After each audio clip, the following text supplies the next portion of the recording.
21장은 므낫세와 그 므낫세 아들 아몬에 대한, 그러니까 유다 왕 두 왕에 대한 이야기를 담고 있어요.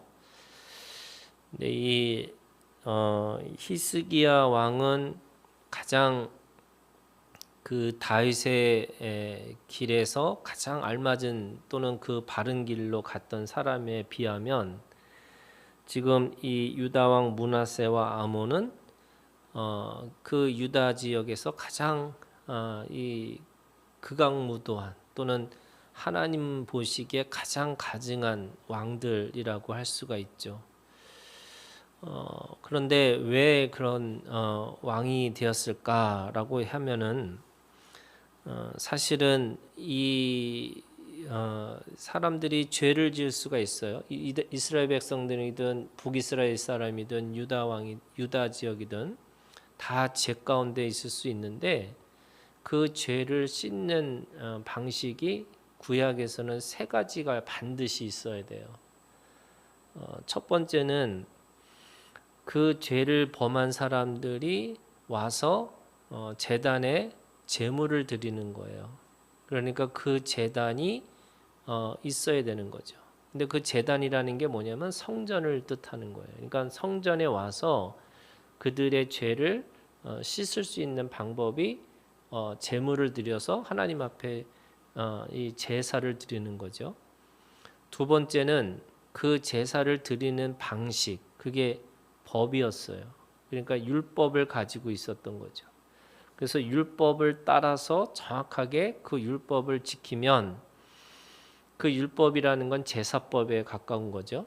그러니까 제사를 어떻게 지내야 되느냐라고 했을 때 그들이 무슨 죄를 졌을 때 어떻게 하라 이렇게 레위의 제사법들이 있는 거죠. 그래서 거기에 따라서 그들이 죄를 졌음에도 불구하고 깨끗하게 되어지는 거예요. 세 번째는 제사장이에요. 거기에 맞는 제사장들이 나와서 그 율법을 가지고 그 제물을 가지고 제사를 드려주는 거죠. 근데 이 세 가지가 다 무너졌다는 거예요. 그러니까 죄를 졌는데 죄를 씻을 수 있는 방식이 다 무너진 거예요. 그러다 보니까 어떻게 하냐? 이게 죄가 쌓인 거예요. 그러니까 지금 오늘 이 얼마나 이 므낫세 왕의 죄가 얼마나 크냐면 11절에 이렇게 돼 있어요. 유다 왕 므낫세가 이 가증한 일과 악을 행함이 그 전에 있던 아모리 사람들의 행위보다 더욱 심하였고, 그 아모리 사람들의 행위라는 거는 그 아브라함 때부터 있었던 거거든요. 왜 하나님이 아브라함을 다시 그 가나안 땅에서 애굽으로 보내셨을까? 그때 아모리 사람들의 죄가 관영하지 않았다 이렇게 얘기하는 거예요. 그러니까 차지 않았다는 거죠. 그러니까 차지 않으니까 하나님이 애굽으로 보내셔서 그 아모리 사람들의 행위가 다 악한 것이 가득 찼을 때 심판의 도구로 이스라엘 백성들을 쓰신 거예요. 이게 무슨 말이냐? 여러분, 하나님에게는 두 가지 반드시 그 하나님의 심판이 있어요. 어떤 거냐면 이 악은, 이 죄라고 하는 것은 반드시 뭐가 있냐면 대가 지불이 있다는 거예요. 우리가 이런 거죠. 은혜라는 게 뭐냐면 공짜예요. 이 아무런 대가 지불 없이 우리가 거저받는 거잖아요. 그래서 우리가 갖는 은혜를 값싼 은혜라고 그래요. 왜냐하면 공짜니까. 근데 공짜일까요? 그것은 하나님 편에서는요, 자신의 아들을 죽이는 사건이었고, 더 깊이 들어가면 하나님이 죽으신 거예요. 하나님은 생명이시잖아요. 영원한 생명이에요. 그런데 영원한 생명이 죽었다는 게 아이러니죠. 이게 도저히 이게 말이 안 되는 거예요. 이게 하나님이란 뜻이 살아있다는 뜻인데 하나님이 십자가에서 죽으신 거예요. 그게 하나님의 대가 지불이었어요. 근데 누구를 위한 대가 지불이냐? 하나님 앞에 믿는 사람들을 구원하시기 위한 그 죄의 대가 지불이에요.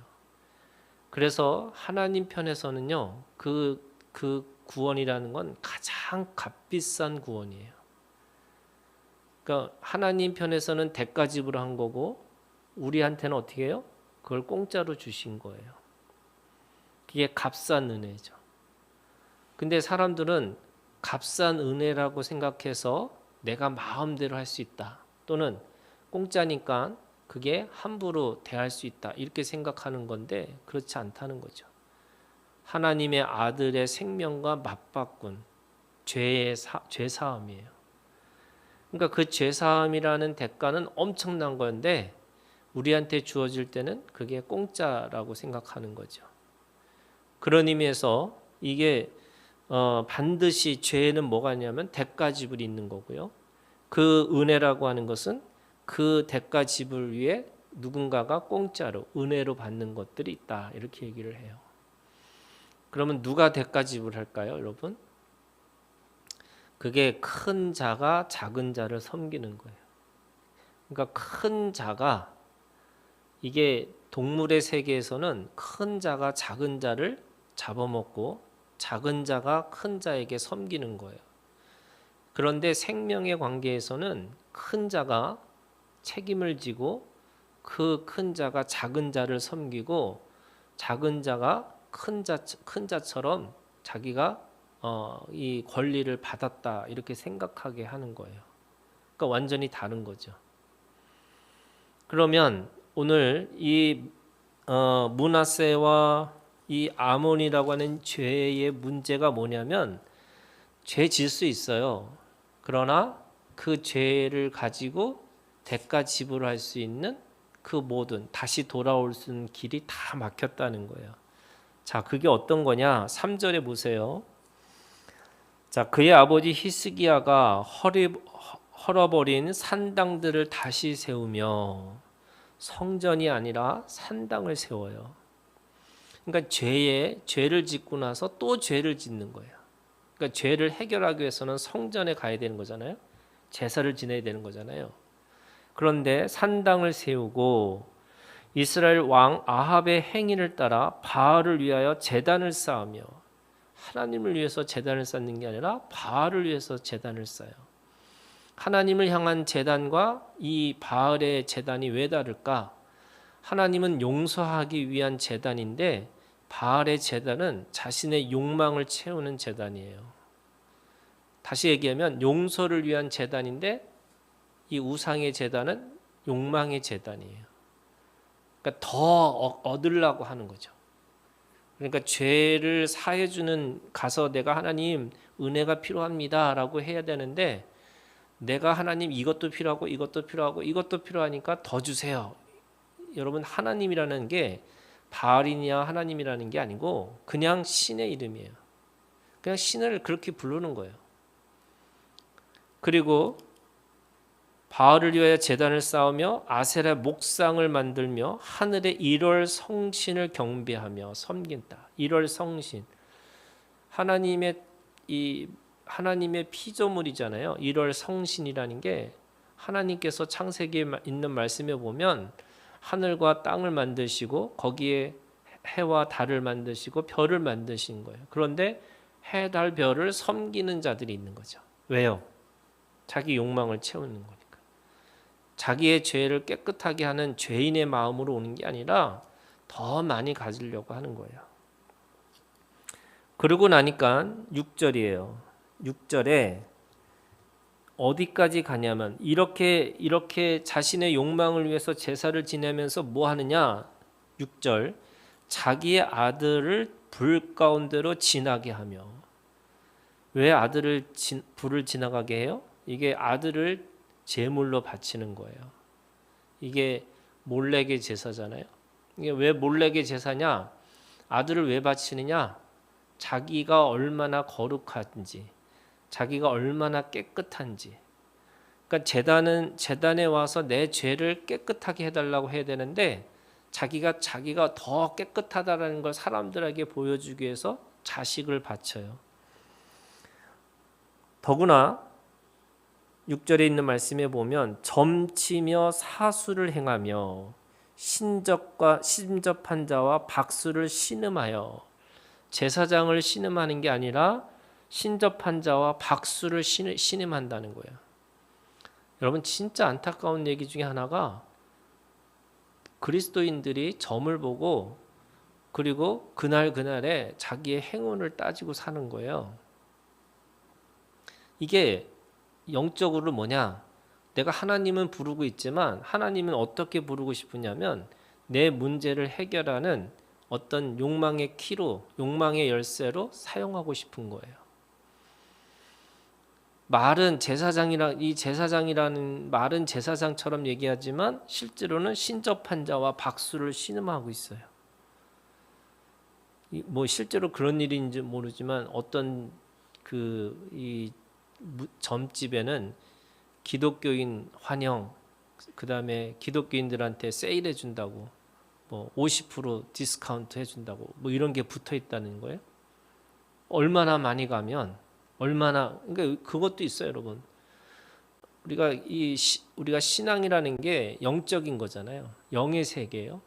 그러다 보니까 사실은 이 무당이나 뭐 우리가 이 귀신이나 다 영적인 세계잖아요.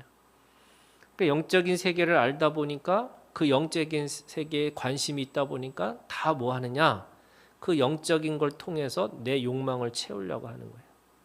원래 하나님이 왜 제사를 지내고 왜 성전을 주시고 왜 대제사장을 주셨어요? 우리의 죄를 해결하기 위해서 주신 거잖아요. 하나님 앞에 은혜를 구하기 위해서 주신 거죠. 그런데 은혜를 구하는 게 아니라 자기의 욕망을 채우려고 하니까 그렇게 사용하는 거예요. 그랬더니 여호와께서 보시기에 악을 많이 행하여 그 진노를 일으키셨으며, 그러니까 하나님이 약속을 했죠. 다윗과 솔로몬에게 하나님의 언약을 주셨어요. 하나님은 포기하지 않으시겠다고 하신 거예요. 제가 하나님의 언약은 진실하고 그리고 성실하고 그다음에 하나님의 주시는 진실과 성실과 그 인내가 하나님 앞에서 계속해서 그거를 주시겠다고 말씀하셨는데도 불구하고 그들은 그 죄를 씻을 수 있는 방법으로 가는 게 아니라 다른 방식으로 자꾸 그걸 더 짓는 거예요.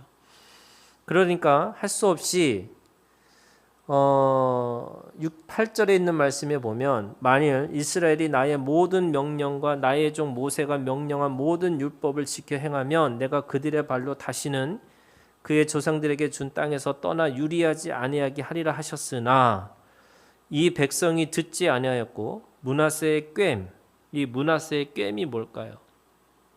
그게 바로 이 북이스라엘이 걸었던 이 여로보암의 길이었죠. 여로보암의 길이라는 게 뭐냐면 성전 비슷하게 만들고 또 제사도 비슷하게 만들고 또 제사장도 레위인이 아니라 그냥 일반 사람들을 만들어서 비슷하게 믿으려고 하는 거예요. 진짜로 믿는 게 아니고 그 믿는 것처럼 보여주고 싶은 거예요. 이게 꽹이에요.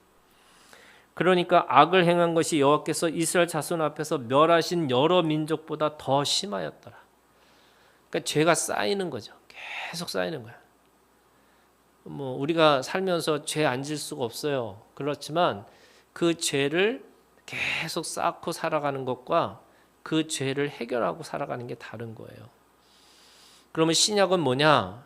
성전이신 예수 그리스도와 그 율법의 마침표가 되신 예수 그리스도와 그리고 대제사장 되신 예수 그리스도.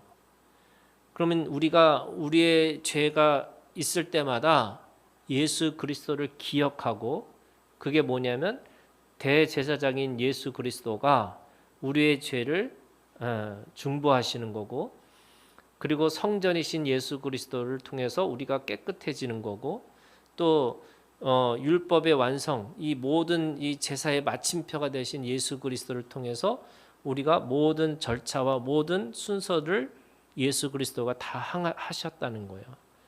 그럼 우리가 그리스도인들에게 있어서 죄의 용서는 뭐냐면 예수 그리스도를 기억하고 예수 그리스도의 이름을 부르는 거예요. 그게 오늘 우리에게 있어서 그 죄를 사해지는 방식이에요. 그런데 사람들은 예수를 안 믿고 뭐 하냐? 자꾸 예수를 이용하려고 하는 거죠. 내가 이 문제가 이렇게 해결하기 위해서는 내가 예수님을 이름을 불러서 자신이 원하는 욕망대로 자신이 쓰고자 하는 대로 쓰려고 하는 거예요. 그러다 보니까 또 여러분 우리가 가지고 있는 이 죄를 또 스스로 짊어지고 사는 거예요. 우리가 가지고 있는 이 인생의 짐이라는 거가 예수가 없으면 우리는 여전히 그것이 무겁고 도저히 어떻게 할 수 없는 그 무게 가운데 살 수밖에 없는 거죠. 14절에요. 결론과 같은 거예요. 내가 나의 기업에서 남은 자들을 버려 그들의 원수의 손에 넘긴즉 그들이 모든 원수에게 노략거리와 겁탈거리가 되리니 이는 애굽에서 나온 그의 조상 때부터 오늘까지 내가 보기에 악을 행하여 나의 진노를 일으켰습니다. 하나님이 그 남은 자 북이스라엘은 이미 10지파는 망했어요. 지금 남아있는 지파는 유다 지파와 베냐민 지파예요.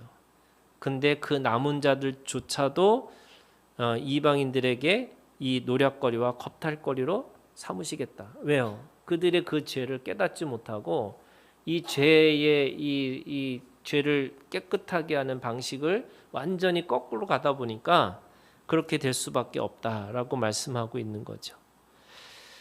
그러면 그 자식이라도 잘해야 되는데 이 므낫세 아몬이라고 하는 이 므낫세의 아들인 이 아몬 왕은 그 20절에 이렇게 얘기합니다. 아몬이 그의 아버지 므낫세 행함과 같이 여호와 보시기에 악을 행했다. 그러니까 아버지를 떠나서 그 아버지와 다르게 살아야 되는데 오히려 그 아버지를 똑같이 했다는 거예요.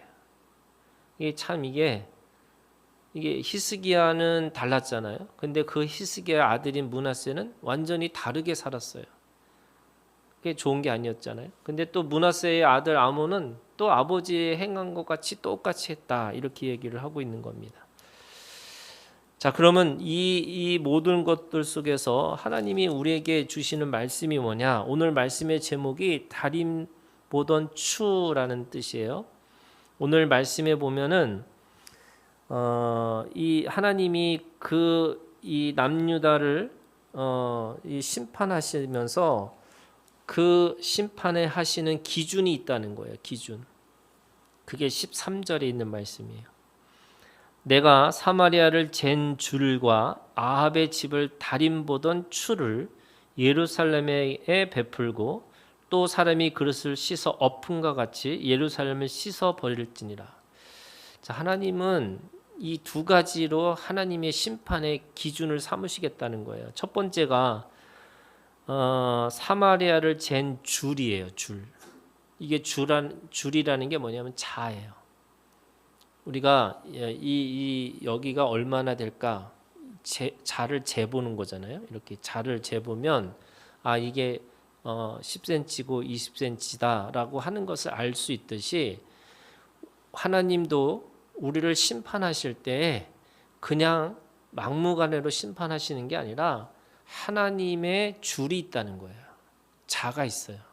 이거를 기준이라고 얘기하는 거고 이걸 뭐라고 그러냐면 평등이라고 해요. 모든 사람들에게 똑같이 적용되는 기준이 있어요. 그 기준이 뭐냐? 여러분, 그 기준, 이 기준을 체데크라고 하는데 히브리어로 이 체데크라는 이 말의 정의라는 게 뭐냐면 하나님은 그냥 임의대로 심판하지 않으세요. 무슨 말이냐면 반드시 성문법으로 심판하시는 거예요. 예를 들면 그냥 우리가 가지고 있는 관습이나 아니면 하나님이 자기의 기분대로 우리를 심판하지 않으신다는 거예요. 하나님은 하나님의 기준을 모든 사람들이 알 수 있도록 그리고 볼 수 있도록 문자로 보여주신 거예요. 그게 뭐예요? 십계명이에요. 그리고 그것이 율법이에요. 계명이에요. 사람들이 성경을 읽어보면 이 율법이라는 거는 뭐뭐 하라, 뭐뭐 하지 마라 두 가지로 돼 있어요. 그리고 하나는 하나님에 대한 거고 또 하나는 사람의 관계 속에서 이루는 거예요. 그것이 613가지예요. 그러면 성경을 읽는 것이 뭐냐? 아, 하나님의 기준은 이거구나. 기준을 알게 되는 거예요. 우리가 말씀을 공부할 때마다 이 말씀 속에서 뭘 우리가 알아야 되냐면, 아, 하나님이 이거 하라는 거고 이거 하지 말라는 거구나. 여러분, 성경에는 수많은 인물들이 나오는데 그 인물은 딱 두 가지예요. 누구누구처럼 믿으라고 하는 거고 누구누구처럼 믿지 말라는 거예요. 그러면 므낫세처럼 믿지 말라는 거죠. 아몬처럼 믿지 말라는 거예요. 우리가 성경을 읽어보면 이런 것까지 굳이 하나님이 성경에 썼을까? 왜 이런 거 이건 좀 숨기고 싶은데 숨기고 싶은 과거인데 왜 이런 걸 썼을까라고 생각해 보면 사람이 살면서 이 두 가지 뭐뭐 하라와 하지 말라고 하는 이 속에서 살아야 되는 거고, 또 하나님도 우리에게 그냥 막무가내로 너 잘못했어라고 잘못을 말씀하시기 전에 기준부터 말씀하셨다는 거예요. 그게 성문법이고, 이 성문법에 가지고 있는 것은 뭐냐면 일관성이에요. 통일성이에요. 안정성이에요. 그러니까 누구든지 그 법을 보면 이렇게 믿는 게 맞는 거구나. 내가 심판을 받을 수밖에 없는 거구나. 이게 하나님 앞에 정의예요. 그래서 누구든지 그 기준에 따르지 못하면 하나님 심판하시는 거고, 그 기준을 따라야지만 반드시 내가 하나님 앞에 구원에 받는 삶으로 살아가는구나, 이런 거죠. 그러면 그 정의라는 게 뭐냐? 하나님은 반드시 그 죄의 대가를 물으신다는 거예요. 이게 정의예요. 그러면 오늘 우리가 하나님 앞에 죄를 지을 때마다 우리는 어떻게 해야 돼요? 그 대가 지불을 누가 하신 거예요? 예수가 하셨다는 거예요. 예수 그리스도의 보혈이 오늘 우리를 깨끗하게 하셨다라는 믿음으로 사는 거예요.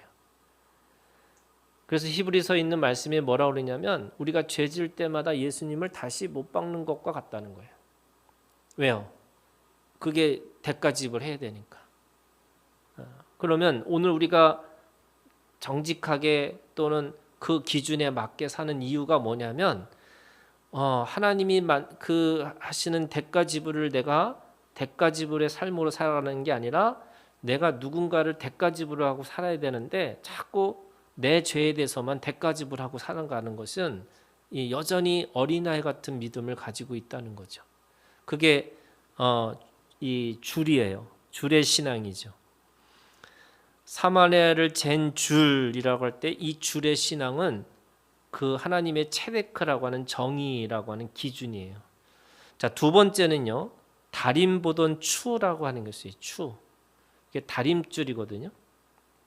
이거는 좀 달라요. 그러니까 잘하는 거는 딱 기준이지만 이 추라고 하는 거는 이게 어느 상황에서, 그러니까 예를 들면 좀 삐뚤삐뚤하는 이 속에서는 그거를 잘 맞추기 위해서 어떤 건 적게 어떤 거는 많게, 이거를 공이라고 그래요. 이거를 히브리어로는 미슈파트라고 그래요. 공의. 여러분, 정의와 공의는 좀 달라요. 정의는 무조건적인 기준이라면 공의는 그 상황과 형편에 따라서 조금 다르게 적용시켜 주는 거예요. 이게 공정이라고 그래요. 공정이라는 게 뭐냐면 여러분, 어린아이하고 어른하고 똑같이 달리기를 하면 당연히 어른이 무조건 이기는 거예요.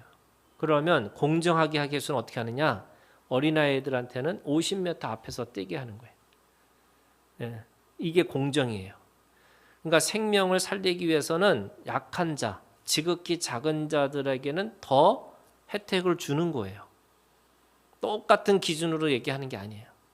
만약에 똑같은 기준을 주면 당연히 100% 힘 있는 사람이, 또 지식인이, 또는 내가 권력을 갖고 있는 사람은 무조건 이기게 돼 있어요. 우리는 그거를 공정하지 않다라고 얘기해요. 공정하지 않은 거죠.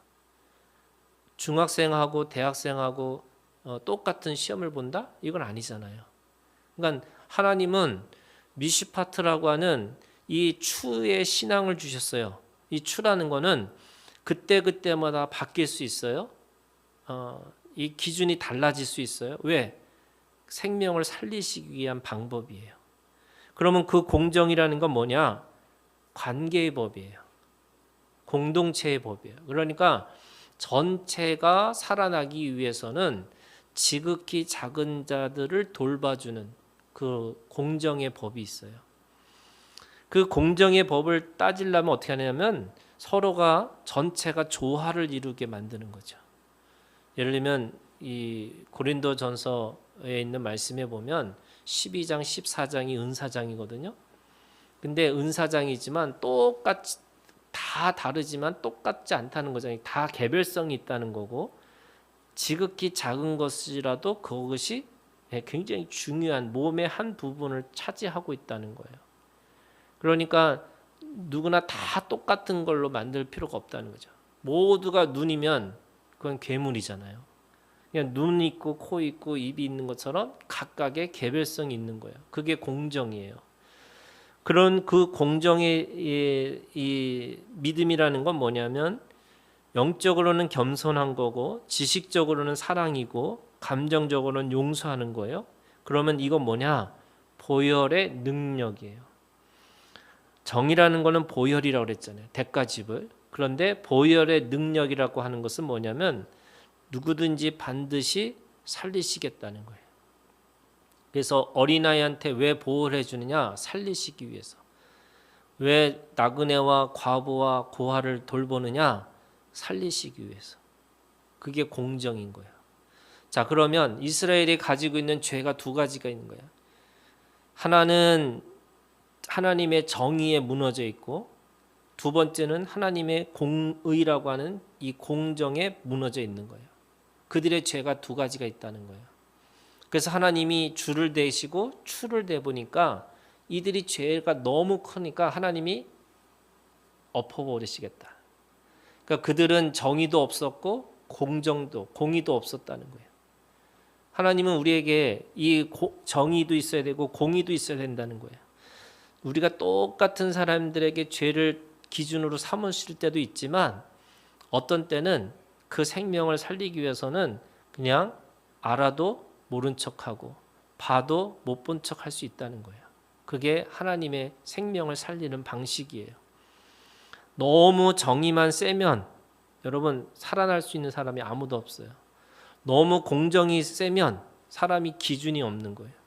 그러니까 기준이 있지만 그 기준 속에서 하나님을 살리는 이 공의라고 하는 그 지극히 작은 자들을 돌보는 믿음이 있어야 되는 거죠. 지금 므낫세와 이 므낫세를 향한 아몬이라고 하는 이 두 사람의 죄가 도대체 뭐냐?